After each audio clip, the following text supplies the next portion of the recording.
Dr. Tonya Matthews, CEO of the International African American Museum, and author John Rees talk about the role of black soldiers in the American Revolutionary War and how the Liberty Trail in South Carolina may help more people understand the pride of being included in American history. Africans and African Americans have fought in every armed conflict since the founding of this country. Well, if it's everyone, that means the Revolutionary War too. And if we get credit, it must be more than that one guy, Crispus Attucks. I knew about Crispus Attucks in grade school, but Peter Salem was probably the first intimation that I had that, yes, there were black soldiers.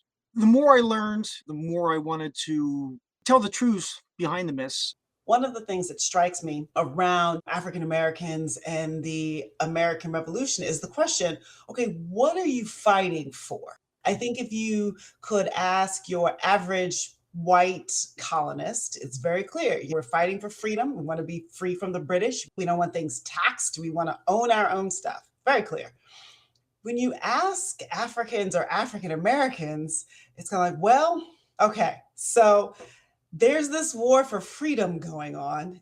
I did a small series on African American revolutionary soldiers. One of them was William Carney. He actually performed a deed at the siege in South Carolina. His officer was wounded and he carried him on his shoulders back to be treated. And until the end of his life, that officer on militia muster days would have William Carney on a horse beside him. It's very hard to have those two narratives, right? It's hard to hold your war hero in the left hand and your subhuman sort of in your right hand. Yeah. If you're really fighting for this concept of freedom, how could you leave out someone who fights right next to you? If you have to tell the story of people fighting side by side with you, of being promised their emancipation, and then you get to the end of the war and you find that those promises weren't honored, that American sensibilities around slavery and the subjugation of Black people even intensified for the next 50, 60, 80 years or so.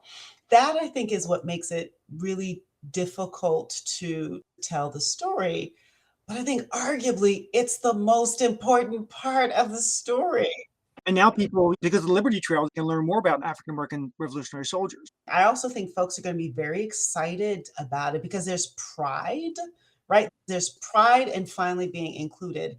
Everyone thinks the hardest battles were fought in Philadelphia. No, It was capture the port of Charlestown if we have any chance of winning this thing.